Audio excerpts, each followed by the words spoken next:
Françaises, Français, je souhaite commenter à chaud l'allocution d'Emmanuel Macron de ce soir 28 octobre 2020 par laquelle il a annoncé rien moins que le reconfinement de la société française pour cause de Covid-19.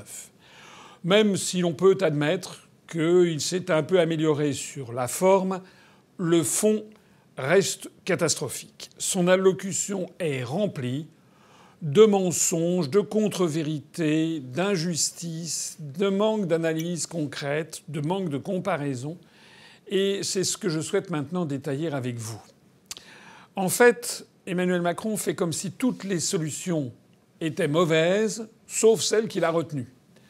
Alors que toutes les solutions ont des avantages et des inconvénients. Mais il est probable que le confinement qu'il a retenu est la pire de toutes. En tout cas, c'est ma conviction et j'essaye de vous la faire partager. Contrairement à ce qu'il laisse entendre, le confinement ne soigne pas les gens. Il ne tue pas le virus. Il ralentit sa circulation. Et j'ai un certain nombre de questions centrales à poser à Emmanuel Macron, du moins des questions auxquelles il n'a pas répondu. La première chose que je voudrais dire, c'est pourquoi est-ce qu'il n'a pas parlé de ce qui se passe en Suède, dans la mesure où il s'est prévalu d'affirmations selon lesquelles la France était le pays qui réussissait le mieux et qu'au niveau international, c'est tout juste si le monde entier ne béait pas d'admiration devant la gestion de la Covid-19 par Emmanuel Macron. Je donnerai un seul chiffre, un seul nombre. La France officiellement annonce en ce moment avoir 52 000 nouveaux cas de coronavirus par jour. C'est l'équivalent, c'est supérieur à ce qu'annoncent la Chine et l'Inde cumulés, qui, ces deux pays, représentent à eux deux 2,7 milliards de personnes. Et M. Delfraissy, le président du Conseil scientifique, a annoncé qu'on devrait monter à 100 000 nouveaux cas, c'est-à-dire l'équivalent de peut-être 70 pays du monde, représentant 3,5 milliards de personnes. On ferait aussi bien ou aussi mal que ça avec 67 millions de personnes. Il y a donc un problème. Première question, il ne parle pas de la Suède. Je rappelle ici que la Suède a décidé de ne pas confiner sa population depuis le début et de ne lui imposer ni le port du masque ni le confinement. Même si au début de la pandémie, la Suède a connu une plus forte mortalité que la France, maintenant, il n'y a pratiquement plus de morts en Suède, et ceci depuis le mois de juillet. Le nombre de morts par habitant en Suède au cours des 30 derniers jours s'est élevé à 0,2 morts par jour et par million d'habitants. De telle sorte que le haut niveau qu'ils avaient de décès par rapport à la France acquis en avril, mai, juin, eh bien progressivement, comme ils ont très peu de morts en ce moment, quasiment pas, c'est la France qui est en train de rattraper le taux de mortalité suédois. Si l'on ramène le nombre d'habitants de la Suède, 10 300 000 habitants, à celui de la France, 67 millions d'habitants, la Suède aurait aujourd'hui 37 753 morts, alors que la France en annonce 35 541. Donc l'écart, si j'ose dire, entre les deux solutions, la solution française de confinement, couvre-feu, etc., et la solution suédoise où il n'y a eu ni confinement ni port de masque obligatoire, ce différentiel n'est plus que de 3 212 décès. Au rythme tragique des décès de la France actuellement, puisqu'on nous a annoncé 500 morts, cet écart sera visiblement comblé dans quelques jours et il va se creuser ensuite. Les médias bien pensants essaient d'expliquer ce phénomène en invoquant le fait que la densité de la Suède serait inférieure à la densité de la France. Mais c'est se moquer du monde. Par exemple, la densité d'habitants dans la ville de Mulhouse est inférieure, pas beaucoup mais un peu inférieure, à la densité d'habitants dans la ville de Stockholm. Pourtant, Mulhouse a été l'une des villes les plus touchées par la Covid-19 en mars-avril, et à Stockholm, il n'y a quasiment pas de morts.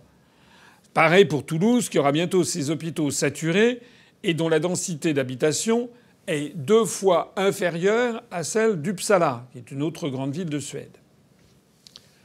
Deuxième question, pourquoi Macron ne parle-t-il pas non plus de ce qui se passe en Argentine ? La gestion de l'Argentine est aux antipodes de celle de la Suède. La Suède pas de confinement, pas de port du masque. L'Argentine, confinement général de la population depuis 7 mois. Si l'Argentine avait la même population que la France, elle aurait à ce jour, j'ai fait le calcul, l'équivalent de 44 765 morts à déplorer, c'est-à-dire 9 224 de plus que la France. Donc la mortalité de l'Argentine, qui procède à un confinement général depuis 7 mois, est supérieure au taux de mortalité de la France. Les médias nous expliquent, ils ont toujours une bonne raison, que ce serait à cause de l'indiscipline de la population confirmée. Là aussi, j'ai se moquer du monde. Quelle étude prouve que les Argentins seraient moins disciplinés que les Suédois qui ne sont pas confinés, ou que les Italiens qui font des émeutes contre le couvre-feu et qui ont des taux de mortalité inférieurs à ceux de l'Argentine? Pour les amateurs de densité de population, je signale d'ailleurs que la densité de population de l'Argentine, qui est de 16 habitants par kilomètre carré, est nettement plus faible que celle de la Suède, qui est de 21 habitants par kilomètre carré. Pour résumer, la comparaison des résultats de la France, de la Suède et de l'Argentine conduit à une conclusion qui est assez stupéfiante. Il semblerait que plus l'on confine et plus le nombre de la Covid-19 augmente. C'est vraiment contraire à l'intuition. On a du mal à le croire. Et je ne suis pas sûr que ce soit une règle scientifique. Mais c'est quand même un résultat qui devrait conduire les plus hautes autorités de l'État à y réfléchir à 2 fois avant de prendre des décisions aussi stratégiques. Alors le plus extraordinaire, c'est qu'il se trouve que ce constat, contre-intuitif, est pourtant exactement celui qu'avait fait le ministre de la Santé Olivier Véran lui-même le 9 mars 2020 sur BFM TV. Écoutez ce qu'il disait. Mais en réalité, vous savez, ce qui fait que la grippe s'arrête au printemps, c'est pas la chaleur, c'est qu'en fait, au printemps, qu'est-ce qui se passe? On ouvre les fenêtres, on ouvre les portes, on n'est plus confiné dans des lieux, on va dehors. Et donc, c'est le confinement qui provoque la circulation du virus. Alors c'est quand même extraordinaire. Cette citation a été faite avant le premier confinement, qui a été décidé le 17 mars, c'est-à-dire 8 jours après. Et ça confirme donc cette analyse empirique que je fais devant vous. Alors, il est vrai que le journal Le Monde a tenté ensuite, au mois d'avril, le 14 avril, d'essayer de justifier cette incohérence par un débunkage dans sa rubrique des décodeurs, qui reste un modèle de mensonge et de langue de bois. En gros, le journal Le Monde a expliqué à l'époque qu'Olivier Véran n'avait pas dit ce qu'il avait dit, qu'il ne parlait que des salles de spectacle. Pourtant, vous l'avez entendu, quand il mentionne d'ouvrir les fenêtres et les portes au printemps, il ne faisait pas référence à des concerts.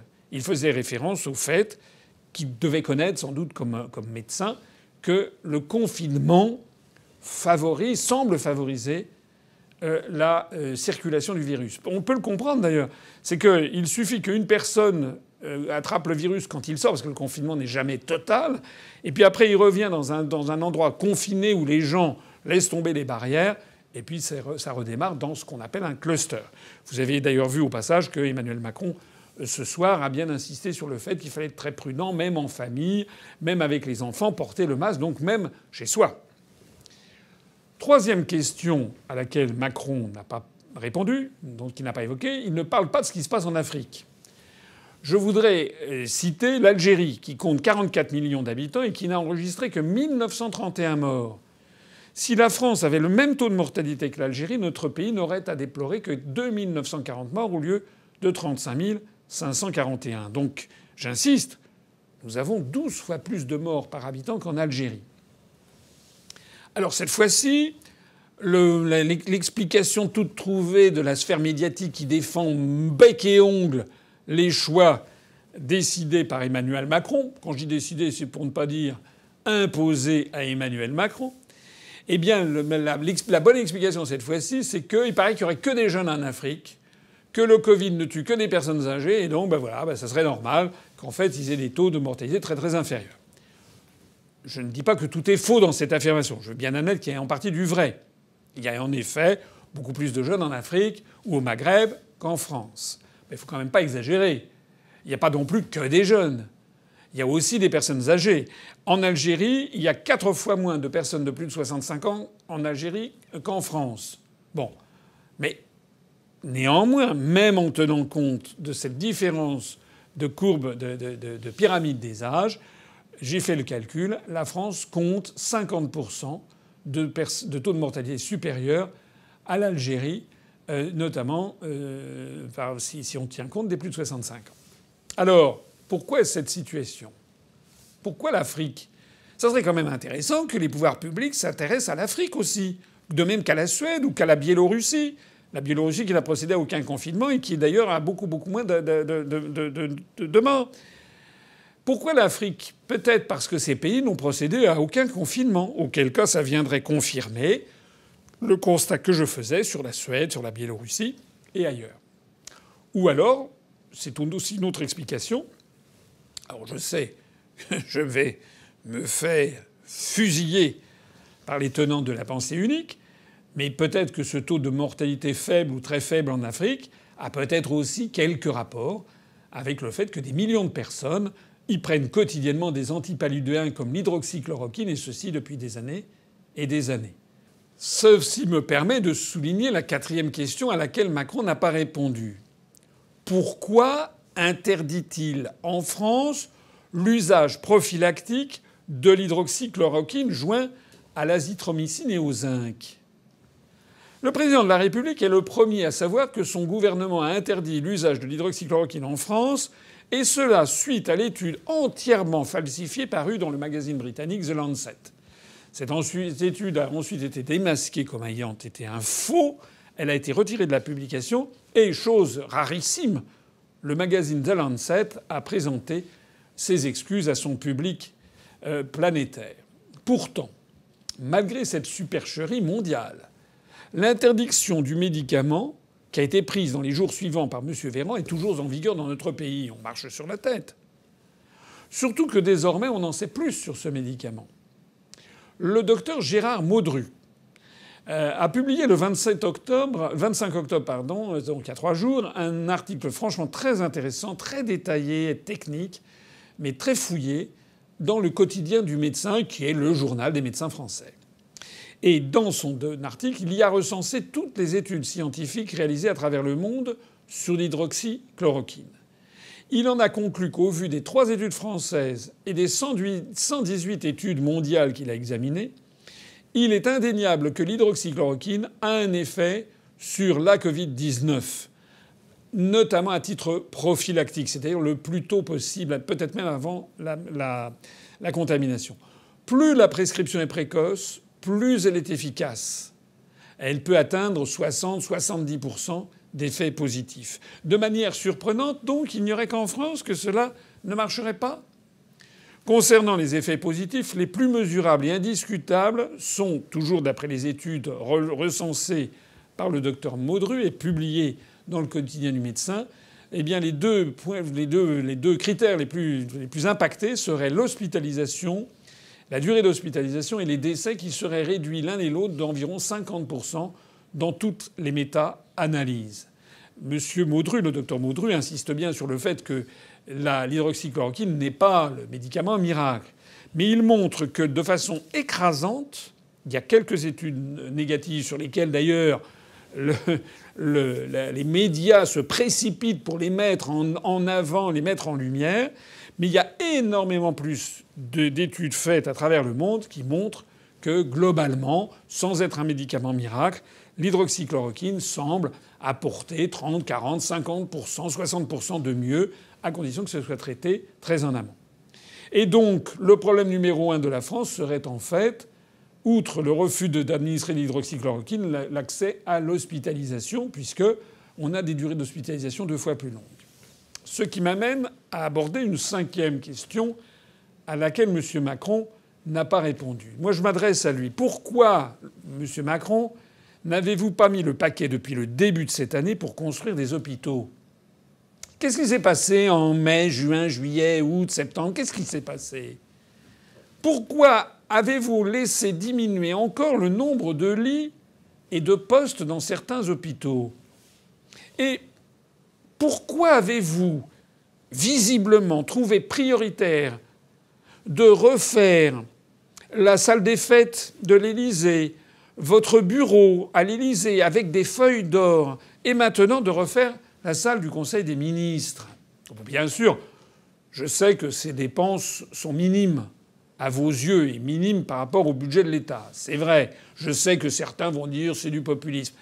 Mais ce que je sais aussi, c'est que ça représente quand même 500 000 euros par-ci, par exemple pour acheter de la vaisselle, 930 000 euros par-là, pour mettre des feuilles d'or sur les murs de votre bureau. Monsieur Macron, comment pouvez-vous ne pas comprendre que ces dépenses, compte tenu de la situation cataclysmique que traverse la France, ces quelques millions d'euros dépensés pour des choses tout à fait accessoires, pour ne pas dire frivoles, sont inacceptables pour la population, qu'elles prennent des allures de gifles, que ce sont des symboles de votre égoïsme foncier, de votre incapacité à comprendre la situation, de votre mépris insondable pour les Français et pour les plus pauvres d'entre eux. Comment pouvez-vous ne pas comprendre dans votre tête que vous ressemblez à Louis XVI et Marie-Antoinette quand vous prenez ce genre de décision? Et puis ma 6e question, à laquelle vous n'avez pas répondu non plus dans votre intervention de ce soir. Pourquoi n'expliquez-vous pas aux Français le montant inimaginable d'endettement public supplémentaire auquel vous êtes en train de condamner non seulement les Français vivants, mais leurs enfants à venir et leurs petits-enfants à venir? Et tout ceci sur la base de ces pseudo-décisions, de ces décisions pseudo-scientifiques que de plus en plus de médecins rejettent. Il y en a assez de parler toujours du professeur Raoult ou du professeur Perron. Il y a des centaines de médecins à travers la France maintenant qui protestent contre l'interdiction de pouvoir prescrire de l'hydroxychloroquine, qui protestent contre l'obligation d'un port du masque en papier qui ne sert strictement à rien, qui protestent contre le fait qu'on n'a pas assez de lits, qui protestent contre le fait que vous n'avez pas pris les mesures nécessaires quand il le fallait, notamment sur les tests. Faut-il vous rappeler que plus d'1 million de Français ont sombré dans la précarité et dans la grande pauvreté suite à votre décision de procéder au premier confinement? Faut-il vous rappeler, monsieur Macron, que le prétendu plan de relance de l'Union européenne dont vous vous êtes gargarisé comme si c'était un grand succès est en fait un désastre supplémentaire qui va endetter nos enfants de 100 milliards d'euros pour que la France n'en bénéficie que de 40 milliards et à un taux moins bon que si la France avait emprunté seule? Faut-il davantage encore vous rappeler que la dette française, que vous jugiez beaucoup trop élevée avant votre élection, avait mis une dizaine d'années à grimper de 15% du PIB et que nous venons pas même 1 an de nous endetter de nouveau de 15% du PIB. Monsieur Macron, vos décisions, il faut que tous les Français le comprennent et vous n'avez pas annoncé le moindre chiffre de cette nature. Avec vos décisions, avec la décision de fermer autoritairement les commerces, les artisans, de mettre tout le monde dans une espèce de chômage forcé et par ailleurs de vous donner une espèce de beau rôle en disant on va vous indemniser. Mais qui va indemniser? On va faire des déficits publics énormes et on va augmenter la dette de l'ordre, depuis le début de cette pandémie, de 400 milliards d'euros. Monsieur Macron, vous savez que la crise grecque a commencé quand la Grèce a atteint environ 150% du PIB. Avec vos décisions, vous mettez de force les Français à la maison, alors que bien d'autres pays n'ont pas du tout pris cette décision et ils s'en portent mieux en plus de ça, comme la Suède du point de vue de la pandémie. Avec vos décisions, nous allons bientôt atteindre 120% du PIB, et puis peut-être 130, 140. On se rapproche terriblement du cas grec. Ça ne sera pas le cas de la Suède, ni de la Biélorussie, ni de l'Afrique, qui n'ont pas fait de confinement. Alors on peut se poser la question, je l'ai déjà évoqué dans une vidéo antérieure, est-ce que c'est ça que vous voulez? Est-ce que votre objectif, c'est de boucler les Français chez eux pour ruiner la France? Parce qu'ensuite vous vous dites il est normal d'emprunter, et jusqu'à ce que nous soyons collectivement tellement endettés que nous soyons forcés de vendre à très bas prix, de brader tout notre patrimoine national à vos amis banquiers. Ça tombe bien d'ailleurs pour eux, puisqu'il y a un excès monumental de liquidités au niveau mondial, et les banquiers ne savent plus à qui prêter. C'est peut-être bien ça que vous cherchez, Monsieur Macron. D'ailleurs, j'aimerais dire au passage que quand je vois des responsables politiques, des Républicains par exemple, dire qu'il faut s'allier à M. Macron le plus tôt possible, quand je vois que M. Fillon avait appelé à voter pour M. Macron au deuxième tour de l'élection présidentielle, alors qu'il a fait sa campagne depuis des années sur le fait que la France était en faillite parce qu'on avait 85 ou 90% du PIB de dette publique, maintenant on fonce vers les 120. M. Fillon, vous trouvez ça bien ? Je suis à la tête d'un État qui est en situation de faillite sur le plan financier. Je suis à la tête d'un État qui est, depuis 15 ans, en déficit chronique. Je suis à la tête d'un État qui n'a jamais voté un budget en équilibre depuis 25 ans. Bon, ça ne peut pas durer. 7e question. Monsieur Macron, vous n'en avez pas parlé, mais il faut présenter aux Français l'ampleur des dégâts collatéraux de vos décisions. Vous avez évoqué le fait qu'il fallait y faire attention. Chaque année, les hôpitaux sont débordés lors des épidémies de grippe. C'est pas nouveau. Il y avait eu, je crois, quelque chose comme 21 000 morts en 2017. 20 heures d'attente. Cette femme de 99 ans est restée dans le couloir des urgences durant 20 heures, attendant son transfert dans le service gériatrique. Son cas n'est hélas pas isolé. Depuis le début de l'hiver, les urgences sont saturées. La pénurie de lits, un classique que l'hôpital de Haute-Pierre doit gérer chaque hiver. Mais cette fin d'année est particulièrement difficile. Il y a toutes les pathologies dues au froid, bien sûr, et surtout l'épidémie de grippe qui est arrivée plus tôt que prévu. Voilà un mois que l'épidémie de grippe a démarré. Selon SOS Médecins, elle aurait déjà affecté 1 million de personnes. Une épidémie précoce et un virus apparemment très contagieux. Une épidémie de grippe intense qui entraîne des services d'urgence surchargés, aux limites de leur capacité, selon la ministre Marisol Touraine. Autre grand titre de ce samedi, cette situation inquiétante dans les services d'urgence. Une centaine d'établissements viennent de déclencher ce qu'on appelle le plan hôpital en tension. En termes simples, cela signifie qu'il n'y a plus assez de lits. Les patients sont parfois soignés à même les brancards dans les couloirs. Une situation de crise qui devient permanente. Et vous allez l'entendre, les personnels sont à bout de souffle.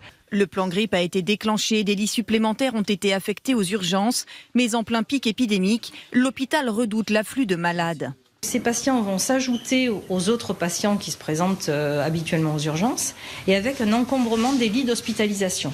Là, on est dans une situation où l'hôpital n'a plus aucun lit d'hospitalisation. La grippe touche désormais tout le pays et a déjà fait 1800 morts. C'est moins que l'année dernière à la même époque, mais comme on le voit sur ce graphique, l'épidémie cette année est plus virulente et surtout plus tardive. Les chiffres devraient donc encore évoluer, sachant que le virus est responsable tous les ans de plus de 10 000 décès. Chaque année aussi, suite aux demandes de la Commission européenne, la France est condamnée à toujours plus d'austérité et de coupes budgétaires. On tape sur le SMIC, les retraites, les services publics, l'école, l'armée, les forces de l'ordre, l'agriculture, les infrastructures, la recherche, etc., etc. On ne peut quasiment plus investir nulle part parce que prétendument il faut tout consacrer à sauver l'euro, qui par ailleurs, je renvoie les auditeurs à toutes mes analyses, finira par exploser un jour ou l'autre. D'ailleurs, la Banque centrale européenne est de nouveau très inquiète. En 2017, la surmortalité de l'épidémie de grippe, je le disais à l'instant, a donc été de 21 000 décès. Et chaque année, l'épidémie de grippe fait au moins 10 000 morts. Donc ce à quoi on assiste en ce moment, pour le moment, ça n'est pas pire qu'une épidémie de grippe classique. Vous nous avez sorti ce soir, sorti d'un chapeau, une prédiction de 400 000 morts. Est-ce qu'on peut savoir comment a été calculé ce nombre ? Et puis quand même, vous n'avez aucune pudeur. Quand vous avez un monsieur Delfrécy qui est à la tête du conseil scientifique, qui vous donne, paraît-il, des conseils formidables depuis le mois d'avril, et que maintenant, la bouche en cœur, vous nous dites que si on referme pas tout, on va avoir 400 000 morts en plus, mais c'est incroyable. Enfin, dans ces conditions, la première chose que vous devriez faire, c'est de virer M. Delfrécy pour incompétence. Il a d'ailleurs 72 ans. Il a mérité une retraite bien méritée. Il faudrait d'ailleurs aussi, pour la même occasion, nettoyer les écuries d'Augias et enlever de ce conseil supérieur que vous avez établi tous les médecins qui ont des conflits d'intérêts majeurs avec des grands laboratoires pharmaceutiques qui les payent par derrière. En tout cas, et dans un tel contexte, que signifie votre décision de ce soir? Ça veut dire que vous allez confiner tous les hivers la France? S'il y a 10 000 morts, on confine? Ça veut dire que la France, avec vous, va entrer en hibernation tous les ans et que tous les ans, pendant plusieurs mois, on va s'achever de détruire ce qui reste de l'économie française? Je signale au passage que ce Covid-19 a quand même bien des avantages à vos yeux et ces confinements. Puisque si j'en crois la rumeur qui circule, il semblerait que vous allez invoquer la crise du Covid-19, le reconfinement et patati patata, pour reporter au calende les élections départementales et les élections régionales qui devaient avoir lieu en mars 2021. Mais où ça va? Qu'est-ce qui nous assure que vous n'allez pas nous sortir d'un chapeau à l'été 2021, que, ma foi, cette fois-ci, on attend 5 millions de morts si ça continue comme ça, et donc il faut nécessairement reporter les élections présidentielles et législatives? Est-ce que ça serait pas par hasard une dictature que vous êtes en train de nous installer sous couvert de nous sauver? Vous savez, monsieur Macron, vous avez beau dire qu'il faut l'unité nationale derrière vous, mais vous savez que énormément de Français ne vous croient plus sur cette question. Énormément de Français sont très inquiets de la situation, puisque vous avez tellement dit le tout et son contraire. Vous avez tellement menti. Vous êtes complètement disqualifié aux yeux du peuple français. Alors je terminerai en disant ce qu'il faudrait faire. Moi, si j'avais été élu en 2017, ce qui n'était pas possible puisque les Français ne me connaissaient pas. Je rappelle que j'ai eu 0,9% du temps de parole, pendant que tous les grands médias des oligarques et les banques donnaient 20%, 24% du temps de parole à M. Macron, pour qu'il y soit encensé toute la journée. Donc si nous avions été en démocratie, pour dire les choses, si nous n'avions pas été dans une dictature qui prend des allures de démocratie mais qui verrouille les élections, si j'avais été élu, les décisions que j'aurais prises auraient été très claires. 1. Je me serais interdit de nommer au conseil scientifique tout médecin ayant des conflits d'intérêts avec des laboratoires pharmaceutiques. Je l'ai déjà dit. 2. J'aurais autorisé le traitement à l'hydroxychloroquine jumelé à l'azithromycine et éventuellement à du zinc en adjuvant, en laissant la liberté de prescription médicale aux médecins, dont je rappelle qu'ils ont prononcé le serment d'Hippocrate au moment de l'obtention de leur thèse de docteur en médecine. Ils ont donc une responsabilité morale et éthique de sauver, quoi qu'il puisse y avoir, de tout faire pour sauver quelqu'un qui leur confie sa vie. Monsieur Macron, monsieur Castex, vous n'avez jamais prêté le serment d'Hippocrate, je ne vous le reproche pas, mais vous devriez tenir compte de l'émotion de très nombreux médecins à travers la France qui veulent pouvoir prescrire ce qui leur semble bon. 3e décision, j'aurais investi dans les hôpitaux, et ceci pas maintenant, dès 2017, conformément à mon programme présidentiel. Je rappelle d'ailleurs à ce propos que la Chine a construit un hôpital en 10 jours, que l'Angleterre a transformé un parc des expositions en un hôpital de 4000 lits en une quinzaine de jours. Je rappelle ici que Macron, lui, n'a fait qu'installer 30 lits sur un parking à Mulhouse, dans une espèce de tente de secours disposée par l'armée. Et puis qu'ensuite, et en même temps, il a fermé des lits et des postes de médecins. Je rappelle que les personnes qui sont infectées maintenant sont, pour une grande partie d'entre elles, celles qui n'ont pas été infectées lors de la première vague. On le voit très bien avec l'exemple de Mulhouse, justement, dont je parlais tout à l'heure. C'est-à-dire qu'en fait, tout porte à croire que le gouvernement a préféré décaler la fin de l'épidémie à cause de la saturation des hôpitaux et donc de détruire l'économie du pays plutôt que d'investir dans les hôpitaux. J'ose le dire, monsieur Macron, j'estime que vos décisions sont à la fois absurdes et criminelles. 4e décision que j'aurais prise, j'aurais mis le paquet pour que l'on recherche d'où vient le coronavirus. Le professeur Descroly, qui est directeur de recherche au CNRS, dans la dernière livraison du journal du CNRS, qui a eu lieu hier même, le 27 octobre 2020, c'est un très grand scientifique, il a précisé que le virus responsable, qu'on appelle le SRAS-CoV-2, ne vient pas de l'homme. Il n'y a pas de souche humaine. Et il a précisé qu'on ne connaît toujours pas l'animal intermédiaire qu'aurait fait l'intermédiaire entre les chauves-souris, d'où viennent la quasi-totalité des virus, et l'homme. Ce grand scientifique a également souligné qu'on ne peut pas exclure, à ce jour, que ce virus ait été fabriqué sciemment par des hommes dans un laboratoire P4. Il a dit que cette thèse, même si certains la traitent de complotiste, elle n'est pas sûre, mais elle ne peut pas être écartée actuellement par la communauté scientifique, tellement ce virus présente des caractéristiques moléculaires étranges.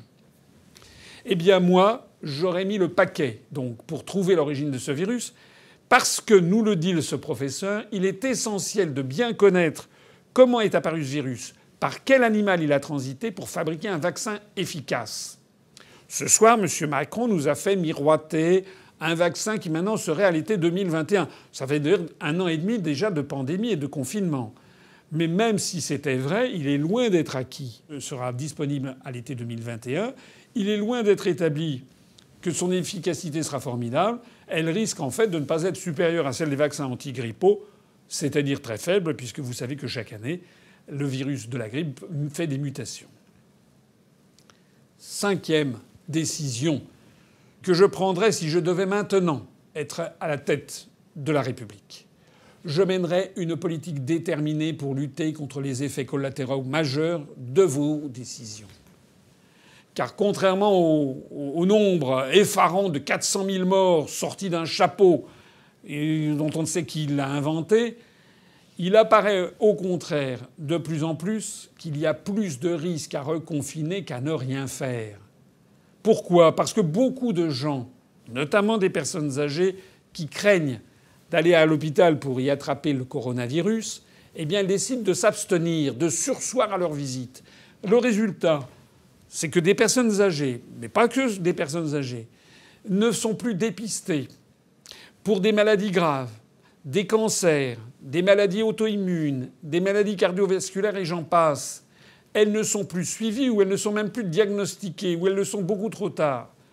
On a des cas d'ORL qui ont observé un peu partout en France un déclin vertigineux des personnes âgées dans les EHPAD à force d'être isolées socialement. Vous le savez d'ailleurs vous-même puisque dans votre reconfinement, vous avez anticipé qu'on pourrait aller voir ces personnes âgées. Donc vous savez très bien la gravité de ça. Mais si vous autorisez le public à aller voir des personnes âgées dans les EHPAD, même en mettant un fameux masque en papier qui ne sert à peu près à rien, vous savez aussi que votre histoire de confinement ne tient pas debout. C'est complètement contradictoire. On sait aussi que des enfants en crèche n'arrivent plus à apprendre, à parler et à faire le lien entre la parole, l'émotion et l'articulation à cause des masques de leurs enseignants et des masques éventuellement qu'on peut leur poser dessus. Pour un enfant de 3 ans, 9 mois, 10 mois, 1 an de confinement, c'est un tiers de leur vie. Vous le savez d'ailleurs, puisque vous avez décidé que le reconfinement ne concernerait pas les écoles. D'accord. Mais on sait aussi que les écoles sont justement là où il y a des clusters. Alors c'est aussi incohérent. De même qu'il est incohérent, d'ailleurs je n'ai pas bien compris, je suis comme beaucoup de Français, je n'ai pas bien compris ce qui serait autorisé, ce qui ne le serait pas. Si j'ai bien compris, vous devriez vous inciter plutôt à du télétravail dans les entreprises. D'accord ? Mais vous n'interdisez pas non plus que les gens aillent à leur travail. Bon, il y a beaucoup d'entreprises qui ne peuvent pas, par nature, travailler par du télétravail. Les coiffeurs, les hôtesses de caisse, elles sont bien obligées d'aller sur place, hein, voilà, pour travailler. Les agents de la RATP aussi. Et donc il y a énormément de gens qui ne peuvent pas faire du télétravail. Le résultat donc, c'est qu'on va avoir encore une fois dans les grandes villes, et notamment à Paris, mais pas seulement à Paris, des lignes de métro qui sont bondées. C'est encore une fois complètement contradictoire. Le nombre de morts induits par le confinement est très probablement largement supérieur au nombre de personnes sauvées. 6e décision. Je n'aurais pas décidé de prononcer un nouveau reconfinement. Et si vraiment il devait y avoir un problème, parce que je ne connais pas forcément toutes les données du dossier, j'aurais demandé leur avis aux Français par référendum, comme je l'ai déjà dit, en veillant à ce que toutes les opinions, soit représentée. Pas seulement l'opinion archi connue de Madame Karine Lacombe, qui touche 222 000 euros du laboratoire Gilead des États-Unis. Voilà. Les Français, ça leur sort par les yeux, Madame Karine Lacombe. Voilà. Les Français veulent avoir des débats contradictoires avec des gens qui tiennent des positions différentes. Et que ce soit des médecins que l'on n'a jamais vus s'exprimer, mais qui, par exemple, le docteur Maudru, dont je parlais tout à l'heure, qui a fait vraiment une étude très pointue des effets de l'hydroxychloroquine à partir de l'agrégation de plusieurs dizaines d'études à travers le monde. Ce sont les Français qui ont la souveraineté nationale. Ce sont les Français qui sont souverains. Vous et votre gouvernement, monsieur Macron, vous avez fait beaucoup trop d'erreurs. Vous vous êtes trompé sur tout. Vous avez un bilan qui est calamiteux. Alors on a beau jeu de se gausser de Donald Trump, mais le bilan français n'est pas très loin derrière. Hein. Vous avez fait beaucoup trop d'erreurs. Vous avez beaucoup trop menti. Vous n'êtes pas médecin.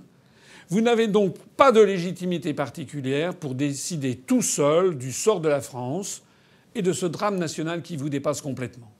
Et vous êtes d'ailleurs suspect, vous aussi, d'avoir des intérêts contradictoires parce qu'il n'est pas normal, j'y reviens, que vous ayez laissé au sein du Conseil scientifique des médecins qui ont d'évidents conflits d'intérêts. En d'autres termes, et j'en terminerai ici, il est grand temps d'avoir une vraie opposition à Macron. Je m'adresse ici à tous les Français. N'attendez pas que les médias vous désignent les candidats qu'ils auront présélectionnés pour la présidentielle. Les grands médias, comme les grandes banques, musellent l'information. Ils n'œuvrent pas pour le bien commun. Ils n'œuvrent que pour l'intérêt de leurs actionnaires, y compris les grands laboratoires pharmaceutiques. Eh bien moi, je vous propose que tous ensemble, nous œuvrions pour le bien commun. Et je pourrais œuvrer personnellement pour le bien commun parce que je n'ai aucun conflit d'intérêts, ni avec les médias, ni avec les banques. L'UPR n'a aucune dette et vous imaginez bien que je n'ai aucun intérêt non plus avec les médias. Françaises, Français, il est grand temps de changer la politique pour de bon. Je suis très inquiet maintenant pour la suite des événements. Je crains que subrepticement, on nous impose une politique menant à la fin de nos libertés publiques. Il faut se ressaisir, c'est maintenant ou jamais. Vive la République et vive la France.